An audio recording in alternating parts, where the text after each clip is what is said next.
इस वीडियो में आपकी मुलाकात कुछ ऐसे प्रश्नों से होने जा रही है जिसका सीधा संबंध आपके एग्जामिनेशन से है।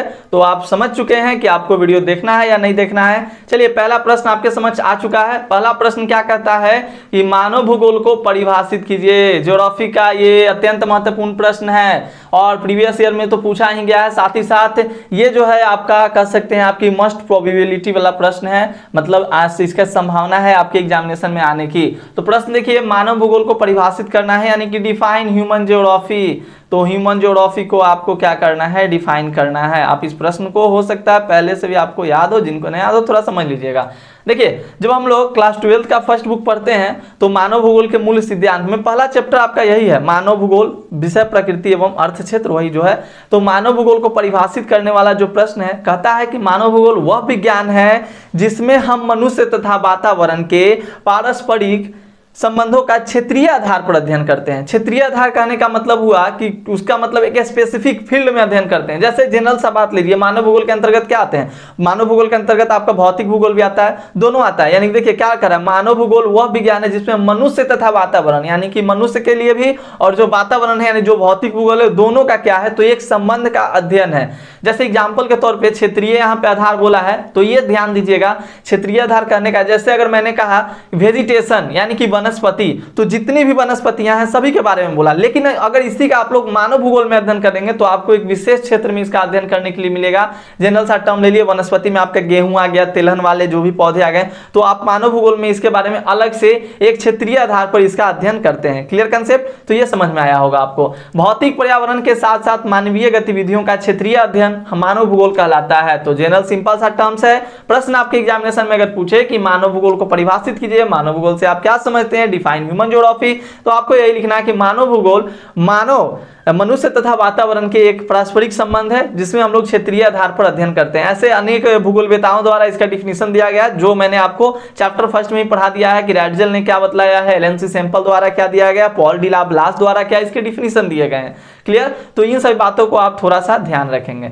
चलिए नेक्स्ट प्रश्न आप देखिएगा, सेकंड नंबर प्रश्न आपके समक्ष आ गया है। देखिए ये फर्स्ट चैप्टर से ही नहीं प्रश्न है, सारे चैप्टर से इसमें इंक्लूड किए गए प्रश्न, क्योंकि आपके सेंटअप एग्जामिनेशन नजदीक है और मैं चाहता हूं कि हमसे जितने बच्चे पढ़े वो सेंटअप एग्जामिनेशन में पहले अच्छा करके आए, देन उनको विश्वास हो जाएगा कि हम फाइनल एग्जामिनेशन में भी इस चैनल से अच्छा कर सकते हैं और आप रिजल्ट देख सकते हो बच्चों का।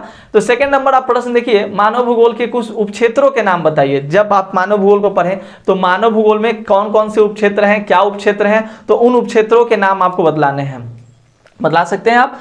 देखिए मानव भूगोल के प्रमुख उपक्षेत्र निम्नलिखित हैं, ऑप्शंस भी यहाँ मतलब दिए गए हैं। कौन कौन है, सांस्कृतिक भूगोल, सामाजिक भूगोल, नगरीय भूगोल, जनसंख्या भूगोल, राजनीतिक भूगोल, आवास भूगोल, आर्थिक भूगोल, सबके बारे में थोड़े थोड़े आपको पढ़ने हैं। राजनीतिक भूगोल जनरली इसका संबंध राजनीति से होता है, सांस्कृतिक भूगोल संस्कृति से संबंध होता है, जनसंख्या भूगोल लोगों की जनसंख्या से, लोगों की संख्या से इसका संबंध है, आवास भूगोल रहन सहन से। तो ये आपको यहाँ पर ध्यान देना होगा, बस इसके नामों को आपको थोड़ा सा याद कर लेना होगा। क्लियर, याद कर लीजिएगा। चलिए फिर नेक्स्ट प्रश्न हमारा आता है, प्रश्न संख्या 68 को देखिए, बहुत इंपॉर्टेंट, ये मोस्ट इंपॉर्टेंट प्रश्न आपका आ गया है। कहता है कि मानव के प्राकृतिकरण यानी कि नेचुरलाइजेशन ऑफ ह्यूमन से आप क्या समझते हैं। देखिए नाम में इसका आंसर छुपा हुआ है, क्या कह रहा है, नेचुरलाइजेशन ऑफ ह्यूमन। कहने का मतलब कि आदमी का जो हुआ वो प्राकृतिकरण हुआ, जो मानव हम लोग हैं हमारा क्या हुआ, प्राकृतिकरण हुआ, यानी कि हम लोग प्रकृति के अनुसार अपने आप को ढालने के लिए विवश थे। कहने का मतलब हो गया कि मानव का प्रकृति के अनुसार अपने आप को ढाल लेना। इसका बस इतना समझिएगा तो आप इसका आंसर बखूबी अच्छे से लिख सकते हैं। मानव का प्राकृतिकरण और प्रकृति का मानवीयकरण, दो टर्म्स इसमें आपके इंपॉर्टेंट है, दो ही तरह के प्रश्न इसमें आपके इंपॉर्टेंट है। क्या क्या, तो पहला आपका है कि मानव का प्राकृतिकरण और दूसरा है प्रकृति का मानवीयकरण। तो मानव के प्राकृतिकरण में हम मनुष्य जो होते हैं वो प्रकृति के अनुसार स्वयं को ढालने के लिए विवश होते हैं, स्वयं को ढालते हैं। तो ये टर्म्स आपको ध्यान देना होगा। तो कहता क्या है कि मानव का प्राकृतिकरण मीन्स मानव का प्रकृति के अनुसार अपने आप को ढाल लेना। जैसे पहले के जमाने में एग्जाम्पल के तौर पर समझिए, प्रौद्योगिकी यानी इतनी ज्यादा टेक्नोलॉजी नहीं था जिसके कारण कि हम लोग कुछ अपनी सुविधाओं को क्या कर सकते, बहाल कर सके। तो कहता है कि देखिए सेकंड यहाँ पे देखिएगा, मैंने इसको पॉइंट वाइज बनाया है इसलिए क्योंकि जब आप पॉइंट वाइज में आंसर को लिखते हो तो आपके मार्क्स ज्यादा मिलने के संभावनाएं बढ़ जाते हैं। 100% संभावना रहता है कि आपको फुल मार्क्स आपको मिलेंगे, पूरा में पूरा मार्क्स आपको मिलेगा। तो कहता है प्रौद्योगिकी किसी समाज के सांस्कृतिक विकास के स्तर की सूचक होती है।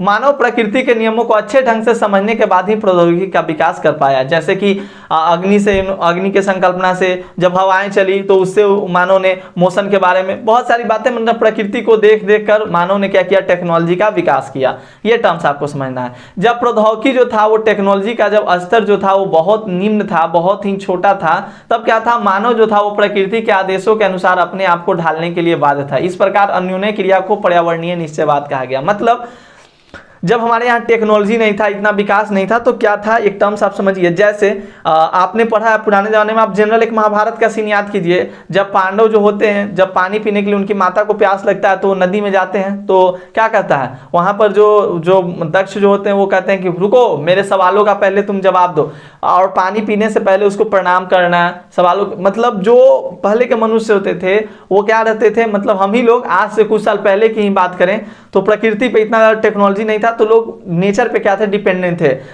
नेचर पे डिपेंडेंट थे। अभी भी आप देखते हैं जैसे वायु को हम लोग पवन देवता, अग्नि माता, जल देवता के नाम से सब जानते हैं। तो यही है, जब प्रौद्योगिकी का स्तर निम्न था तब मानव प्रकृति के आदेशों के अनुसार अपने आप को ढालने के लिए बाध्य था। अगर धूप करेगा तो धूप को सहना है, बरसात आएगी तो बरसात को सहना है। लेकिन आज ऐसा नहीं है, आज टेक्नोलॉजी का विकास हो चुका है।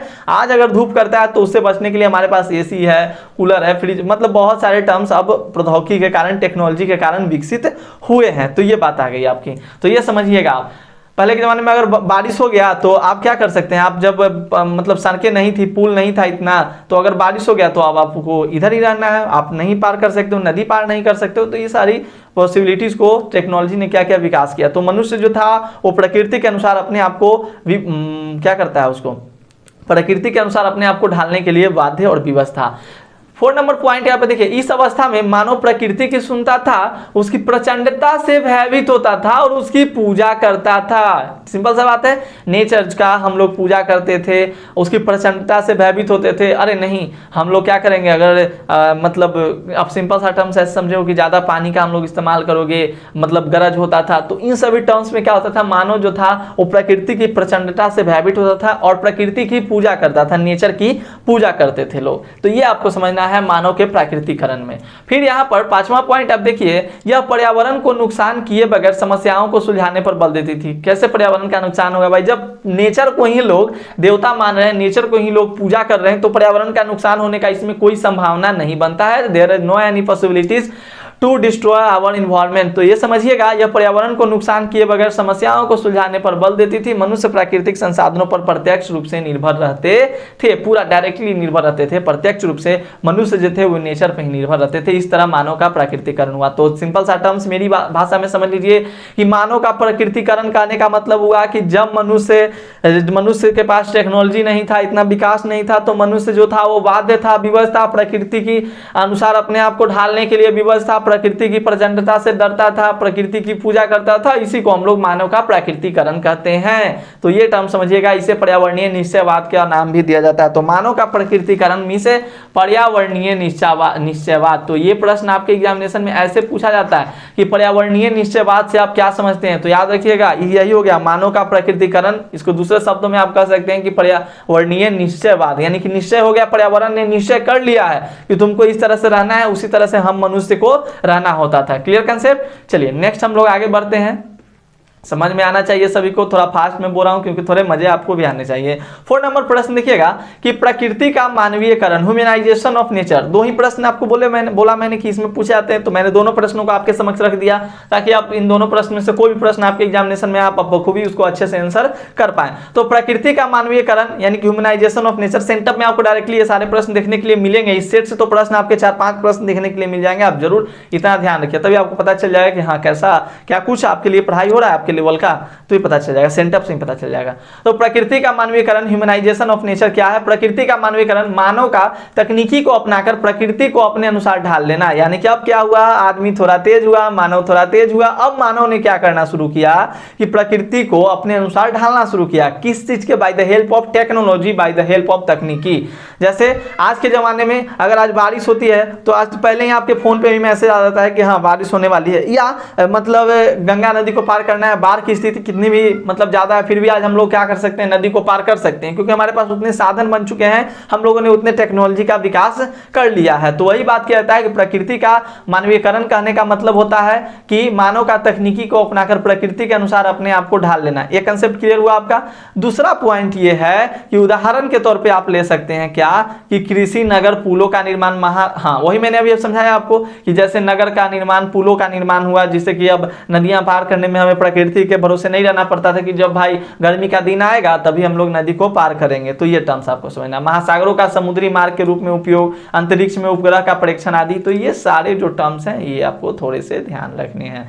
समय के साथ मानव बेहतर तकनीक विकसित कर लेता है और पर्यावरण से प्राप्त संसाधनों द्वारा संभावनाओं को जन्म देता है। हाँ, एक टर्म्स बहुत इंपॉर्टेंट है, इसे संभावनावाद के नाम से भी जाना जाता है। देखिए दो पॉइंट आपने पढ़ा। पहला क्या आपने पढ़ा कि मानव का प्रकृतिकरण, तो मानव का जब प्रकृतिकरण होता है उसे कहा जाता है पर्यावरणीय निश्चयवाद, और प्रकृति का जब मानवीयकरण होता है उसे कहा जाता है संभावनावाद। क्यों? क्योंकि इसमें मानव ने संभावनाओं को उत्पन्न किया, मनुष्य ने क्या किया, संभावनाओं को उत्पन्न किया, इसलिए इसे संभावनावाद के अवधारणा के नाम से भी जाना जाता है। तो ये कंसेप्ट क्लियर रखिएगा। प्रकृति अवसर प्रदान करती है, मानव उनका उपयोग करता है तथा धीरे धीरे प्रकृति का क्या हो जाता है, मानवीयकरण हो जाता है, तो यानी कि संभावनावाद। अब देखिए एक और इसमें प्रश्न इंपॉर्टेंट है आपका, दोनों का जो मिलाकर थोड़ा सा प्रश्न दिया गया है, इस प्रश्न को बखूबी थोड़े से अच्छे से आपको देखना है। यहां पर इसको डिलीट कर दूं, इसको देखना है। 5 नंबर प्रश्न कि नॉन निश्चयवाद संकल्पना की व्याख्या कीजिए, यानी कि नियो डेटर्निज्म मतलब नॉन निश्चयवाद। आपने अभी पढ़ा क्या, मानव का प्रकृतिकरण, जिसमें मैंने आपको पर्यावरणीय निश्चयवाद के बारे में बतलाया, प्रकृति का मानवीयकरण जिसमें मैंने आपको संभावनावाद के बारे में बतलाया। अब एक यहाँ पर नई अवधारणा आ गई है, नॉन निश्चयवाद संकल्पना। ये क्या थी संकल्पना? हुआ क्या कि जैसे आपने पढ़ा कि पर्यावरणीय निश्चयवाद में प्रकृति को नुकसान नहीं होता था, लेकिन संभावनावाद में टेक्नोलॉजी का जब वृद्धि हुआ तो बेतहाशा इसमें क्या हुआ, नेचर मतलब जंगलों का डिस्ट्रॉय हुआ, तो जिसके कारण प्रकृति का नुकसान होने लगा। तो इसके लिए दोनों के जो मतलब जो पर्यावरणीय निश्चयवाद के जो समर्थक थे और जो संभावनावाद के समर्थक, दोनों में घोर विरोध होने लगा। इसलिए एक नई अवधारणा प्रस्तुत की गई और उस अवधारणा का नाम दिया गया नॉन निश्चयवाद अवधारणा। तो नॉन निश्चयवाद अवधारणा एक ऐसी अवधारणा है जो पर्यावरणीय निश्चयवाद और संभावनावाद के बीच के मार्ग को प्रशस्त करती है, ये आप ध्यान दीजिएगा। और इस विचारधारा को देने वाले आपके अमेरिका के ग्रिफिथ टेलर साहब महोदय हैं। तो विचारधारा के जनक ग्रिफिथ टेलर महोदय हैं, और यह विचारधारा जो है पर्यावरणीय निश्चयवाद और संभावनावाद के बीच के मार्ग को प्रस्तुत करती है, मतलब उसके बीच के मार्ग को निकालती है। जैसे कैसे आप लोग पंचायती करने जाते हैं तो वहां पर एक मार्ग निकाला जाता है, तो वही यहाँ पर मार्ग दिया गया। इसमें क्या होता है, इस अवधारणा में कहा गया, बतलाया गया कि इस अवधारणा में पर्यावरण को नुकसान किए बगैर समस्याओं को सुलझाने पर बल देती है। यानी कि भाई देखो, पहले के लोग तो भाई नेचर को पूजा करते थे, प्रकृति की पूजा करते थे, इसमें कोई दो मत नहीं है। लेकिन जब तुम्हारे पास टेक्नोलॉजी हुआ, जब तुमने तकनीक का विकास किया, तो अब ऐसा नहीं करना है कि जब तुम्हारे पास टेक्नोलॉजी हो गया, तकनीक का तुमने विकास कर लिया, तो बेतहाशा तुम पर्यावरण को क्या करो, डिस्ट्रॉय करो। इसलिए एक नई अवधारणा प्रस्तुत की गई कि देखो भाई, तुम विकास करो, टेक्नोलॉजी तुम बनाओ, पर्यावरण मतलब पूरा तुम विकसित हो जाओ, लेकिन पर्यावरण को नुकसान मत पहुंचाओ, यानी कि इन्वायरमेंट को नुकसान मत पहुंचाओ। पर्यावरण को बिना नुकसान किए बगैर आप तुम बढ़ते जाओ, तुम डेवलप करो, तुम जितना आपको डेवलप करना है वो करते रहो। तो यह पर्यावरण को नुकसान किए बगैर समस्याओं को सुलझाने पर बल देती है। Clear concept. तीसरा पॉइंट जो देखिएगा वो आपके समक्ष है। ये पॉइंट जो है थोड़ा, ये भी सारे पॉइंट तो ऐसे इंपॉर्टेंट ही हैं आपको। पर्यावरणीय निश्चयवाद के अनुसार मनुष्य ना तो प्रकृति पर पूरी तरह निर्भर होकर रह सकता है और न ही प्रकृति से स्वतंत्र रहकर जी सकता है। इसमें बताया गया कि देखो, बेतहाशा तुम जो ये काम कर रहे हो, तुम जंगलों का डिस्ट्रॉय कर रहे हो, प्रकृति को नुकसान पहुंचा रहे हो, तो बिना नेचर के हेल्प से हम लोग भी नहीं रह सकते। तुम्हारे पास कितनी भी टेक्नोलॉजी हो जाए, लेकिन अगर नेचर जिस दिन चाह जाएगा, प्रकृति जिस दिन चाह जाएगा, उस दिन तुम्हारा डिस्ट्रॉय हो जाएगा। तो इसीलिए कहा गया कि पर्यावरणीय निश्चयवाद के अनुसार मनुष्य न तो प्रकृति से स्वतंत्र रह सकता है और पूरी तरह से निर्भर भी नहीं रह सकता है। तो दोनों को इसने मार्ग को प्रस्तुत किया, दोनों के समस्याओं को सुलझाने का इसने बल किया, दोनों को समस्याओं को सुलझाने पर अपना सहमति प्रदान किया। ठीक है, यहाँ पर 4 नंबर आपका पॉइंट है, इस पे थोड़ा सा गौर फरमाइएगा। क्या कहता है पॉइंट कि प्रकृति पर विजय पाने के लिए प्रकृति के ही नियमों का पालन करना एवं उसे विनाश से बचाना। तुम्हें प्रकृति पे विजय पाना है, तुम टेक्नोलॉजी से विकसित विकास करो ना, लेकिन हाँ प्रकृति के नियमों का ही पालन करो। जिस तरह से नेचर जो होती है वो नेचर हम लोग के समक्ष अपने नियम रखती है। कैसा नेचर का नियम है, जैसे देखते हैं ज़्यादा जनसंख्या बढ़ता है तो महामारियाँ आ जाती है और उससे क्या होता है फिर से संतुलन में आ जाता है। तो यही सब बातें कही गई है कि प्रकृति पर विजय पाने के लिए तुम्हें प्रकृति के ही नियमों का पालन करना एवं उसे विनाश से बचाना होगा। यानी कि तुम अपना विकास करो, लेकिन एक मद्देनजर ध्यान में रखो कि हमें पर्यावरण को ज्यादा नुकसान नहीं पहुंचाना है, सबको ध्यान में रखते हुए तुम अपना विकास करो। क्लियर, ये भी कंसेप्ट आपका हो गया होगा।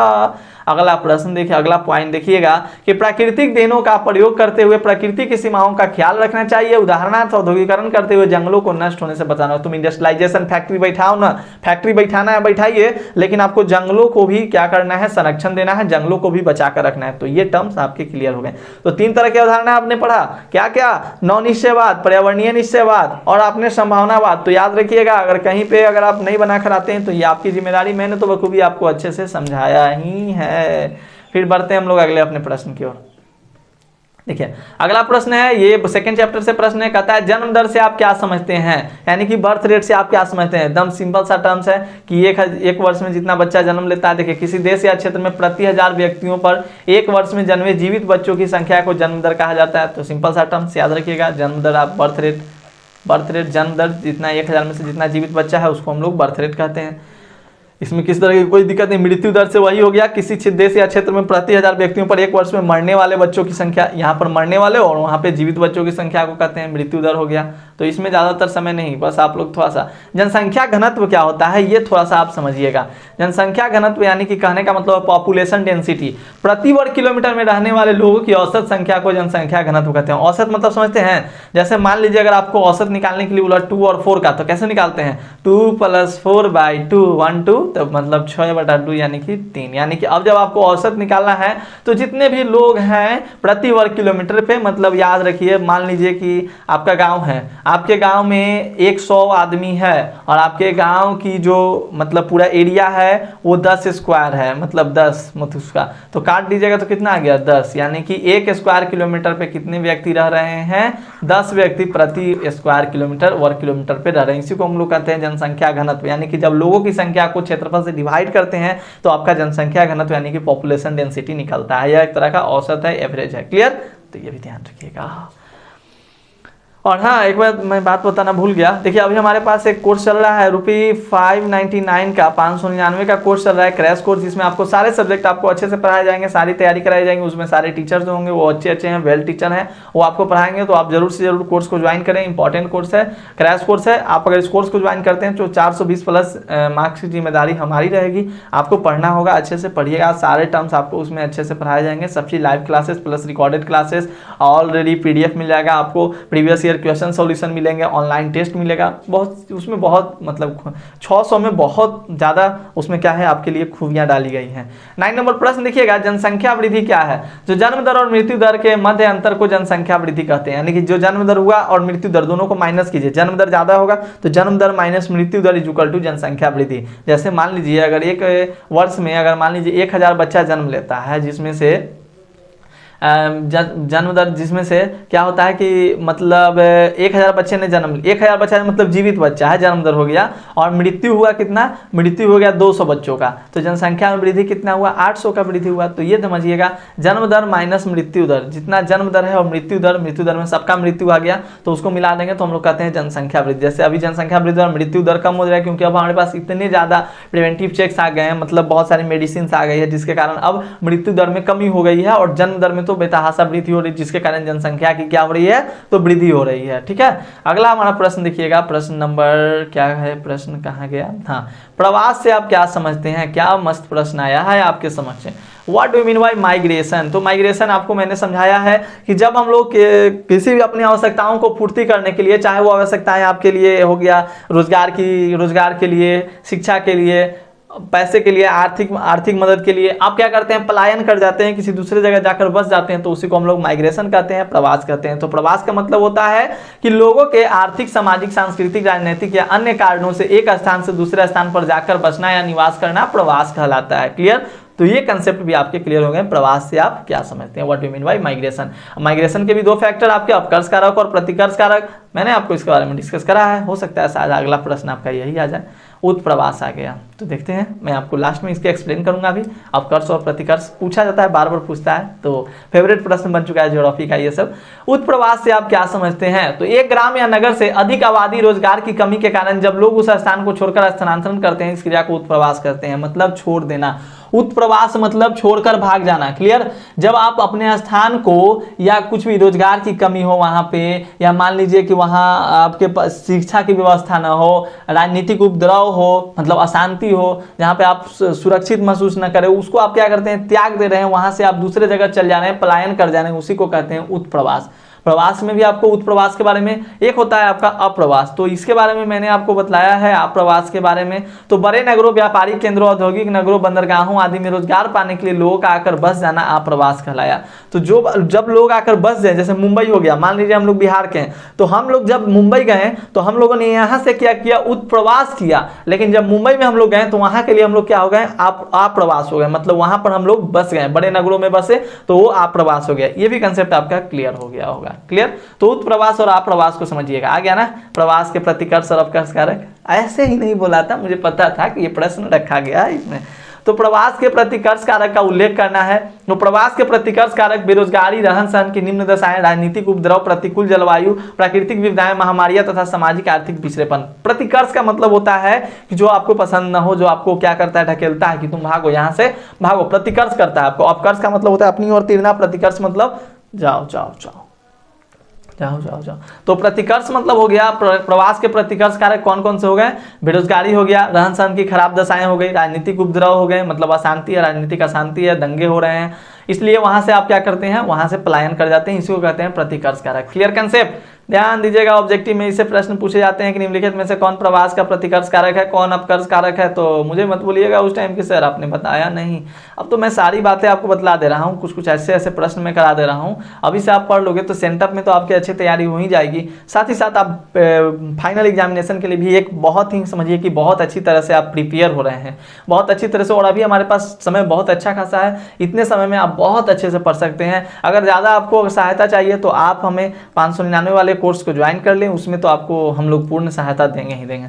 अपकर्ष कारक काम के बेहतर अवसर और रहन सहन की अच्छी दशाएं, शांति व स्थायित्व, जीवन व संपत्ति की सुरक्षा तथा अनुकूल जलवायु आदि है। प्रवास के अपकर्ष कारक जो आपको अट्रैक्ट करता है, तो अट्रैक्ट क्या करता है? रहन सहन की अगर अच्छी दशाएं होगी तो आपको अट्रैक्ट करेगा, शांति जीवन होगा, स्थायित्व होगा, संपत्ति की सुरक्षा आप अगर महसूस करेंगे, अनुकूल आपके तरफ जलवायु होगी तो आप वहां पर रहना पसंद करेंगे। तो ये थे हमारे चैप्टर 1 और चैप्टर 2 के कुछ ऐसे प्रश्न जो कि बार बार आपके बोर्ड एग्जामिनेशन में पूछे जाते हैं। और इस वीडियो में हमने 14 प्रश्न आपको कराया और इन 14 प्रश्नों में मैंने अच्छे खासे कंसेप्ट भी दिए। हो सकता है मैंने थोड़े फास्ट बोले हूं, आपको ना समझ आए, लेकिन बच्चों का रिकमेंडेशन रहता है कि सर थोड़ा फास्ट हो रही है, क्योंकि यूट्यूब पे जो भी वीडियोज आप लोग देखते हैं तो आप लोग फास्ट देखने का ही प्रयास करते हैं। तो ऐसे ही ये सारे प्रश्न आपके करा दिए गए थे चैप्टर 1 और चैप्टर 2 में, इसलिए मैंने इसको आपको क्विक रिवीजन कराया। तो कैसी लगी आपको ये वीडियो, ये कमेंट सेक्शन में लिखिएगा। और क्या आपको कोर्स ज्वाइन करना है तो प्ले स्टोर से सॉफ्ट स्टडी ऐप डाउनलोड कर सकते हैं, ठीक है। और अगर आपको प्रतिदिन होमवर्क चाहिए, इन सब का पीडीएफ चाहिए तो वेबसाइट गूगल पे सर्च कीजिएगा softstudyakashkumar.in या soft study Akash Kumar search कीजिएगा, सबसे ऊपर आपको मेरा वेबसाइट दिखेगा, क्लिक कीजिएगा, आपको वहां से पीडीएफ जो भी मॉडल पेपर होंगे, रियल मॉडल पेपर, सारे चीज आपके धीरे धीरे अवेलेबल करा दिए जाएंगे, वो सब आपको वहां पे मिलते जाएंगे। Clear concept? तो चलिए मिलते हैं हम लोग अगले क्लास में, तब तक के लिए धन्यवाद। बस आप क्या कीजिएगा, एक बार हमें चैट सेक्शन में जरूर बताइएगा कि आपको ये वीडियो कैसी लगी, समझ में आई या नहीं, जरूर से जरूर, क्योंकि आपका फीडबैक हमारे लिए अत्यंत महत्वपूर्ण है। और इस वीडियो को कम से कम अपने 1 या 2 दोस्तों को शेयर कीजिएगा फीस के तौर पर। चलिए मिलते हैं अगले क्लास में, तब तक के लिए धन्यवाद। जय हिंद, जय भारत।